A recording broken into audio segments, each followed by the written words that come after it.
Glad I brought some coffee to wet my throat while I do my yapping. Today is the 6th of May, Saturday, 2017. Yesterday was the famous Cinco de Mayo, which Americans have embraced as one of their own celebrations.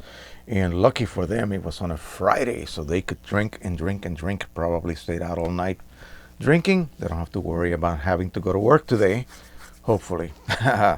Anyway, there's a misconception as to what this holiday actually is. And if you come from Spain, Puerto Rico, or any of the colonized Spanish countries, they don't celebrate Cinco de Mayo because that is strictly a Mexican celebration, and it's not even the independence of Mexico as many believe. It is the Battle of Puebla, which the Mexican outnumbered army was successful in defeating the French. And so that occurred 5th of May, 1862, and has nothing to do with the independence of Mexico, which is September 16th. But nevertheless, the Americans have embraced this holiday, and it seems to have taken over. If you wish me happy Cinco de Mayo, I will accept it, but really it's nothing that I celebrate because it has nothing to do with our history. It's only the Mexican history. All right. Yesterday, the discussion was unending. Why can't I print 11x14 borderless on my Canon printer? Well, because you can't. You just can't. It is not included as a standard size at all. So if it's not a standard size in the driver, you cannot print two borderless in a Canon printer. Simple as that. The reason being is that the platen contains segmented sponges to catch the overspray created when you expand the image so that the print can be produced beyond the edges of the paper. You have to catch that overspray onto these little sponges. Canon is more segmented. I'm not saying that the Epson is continuous, infinitely. No. There are some sizes that you cannot print borderless either on the Epson. But you do have the capability of printing 11x14, unlike the Canon. Here's an 11x14 that I printed on the Epson 3800. Basically, it's the shot of the forest behind my grandson's house late fall last year. And as you can see, it's edge to edge, beautifully done. And here's the same image, loaded onto a 11x14 custom paper size that I had to create in order to even be able to print 11x14. And that's done on the Canon printer driver. If you have borderless chosen, you cannot even access the custom paper size, period. That functionality is grayed out. You have to have unchecked the borderless option. And so you create an 11x14, and sure, you can load that cropped 11x14 image onto it and print it, of course, with the mandatory border. And this is the minimal border that you have to have. This was not expanded, and the borderless was expanded a little bit by the driver. As you can see, there's less of the tree here than there is here. How serious is that? To me, it means nothing. You just cropped off a meaningless little portion of the image.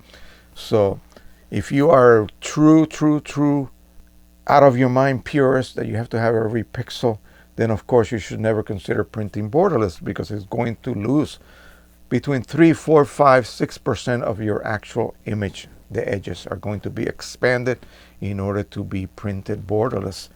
So if you are a purist, then you should not even consider printing borderless. What you do is, if you have a perfectly cropped 11x14 and you want to preserve it edge to edge, even though you can do borderless on the Epson printer, it's still going to expand it. You're going to lose some of that image.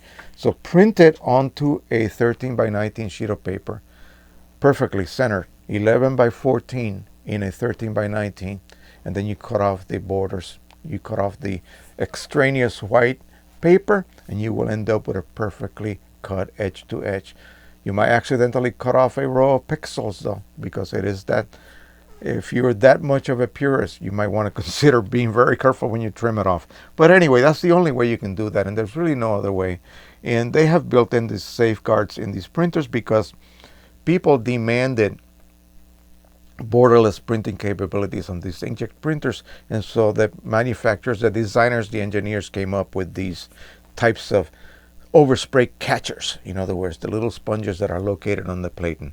And it has to do with the spacing and what their capacity are. And that determines what size or what width papers you can actually print to in borderless mode.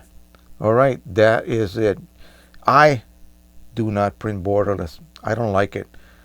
The reason, of course, overspray. I think that is ridiculous to print beyond the edges of the paper just so you can have a nice clean 11 by 14. I prefer to use a little bit more wasteful method of printing to a larger sheet and then trim it. But people demanded that, and it came out of when in the old days when film laboratories would produce prints, they all had borders. There was no such thing as borderless printing. Then these kiosk type processors in drugstores, in quickie camera shops where they had 1 hour processing, they had 4-inch wide rolls of paper, and they created 4x6s borderless. Of course, they enlarged the image a little bit more, exposed it to the paper, and there was no ink involved, so there's none of this overspray business. And so people love the look of a borderless print, but they really didn't realize that they were losing image. Why? Because their cameras were actually including more image than you saw on your viewfinder, so you didn't think you lost anything to begin with. So the negative actually included more area or more image. So when it was printed a little bit bigger in order to make that edge-to-edge print look flawless, you really didn't notice that you lost some image, right, that you originally saw on your viewfinder. Well, inkjet printers come along and people remember that borderless look, and they demanded it. So the manufacturers, designers, and engineers, they included that, and they included the fix, which was that platen sponge. That's what is used to catch that overspray. It is not a good idea. They know it's not a good idea, and they know it's not good for your printer, but they don't care. They included it anyway because the public demanded it. All right, that is the only reason. All right, thank you once again. Please subscribe, share, and like. Don't forget to click on the show more on my video description. You might find something interesting in there. That way you don't have to email me and waste your time asking me to a link to, say, my ordering page for the PGI 29 cartridges or my refilling tips. And by the way, folks, the refilling tips for the Epson type cartridges, you can use them to either fill cartridges that you modify for refilling, or to reprime refillable carts that have gone beyond empty and have lost their prime. Okay, so make sure that you realize that this is only for USA shipping. Okay, this set only sells for $12 plus $2 shipping. That covers United States shipping. If you are in Greece or in Japan, it's going to cost you over $20-something to have a $12 set of tips sent to you. And that just makes no sense. So I have made sure that I mark on my ordering area for that particular article that is only for the USA. So be careful when you look. That way I don't have to then refund you the payment, because you may not want to pay that much for something that costs about half. All right, so that's why I limit it to just USA customers. Something more expensive like the cartridges, then it makes sense to ship overseas. It's not such a huge loss of money in just shipping. All right, so be careful, read that carefully. It says it's right there if it's for USA or if it includes other countries. Okay, that is it. Thank you so much for sharing and subscribing and liking.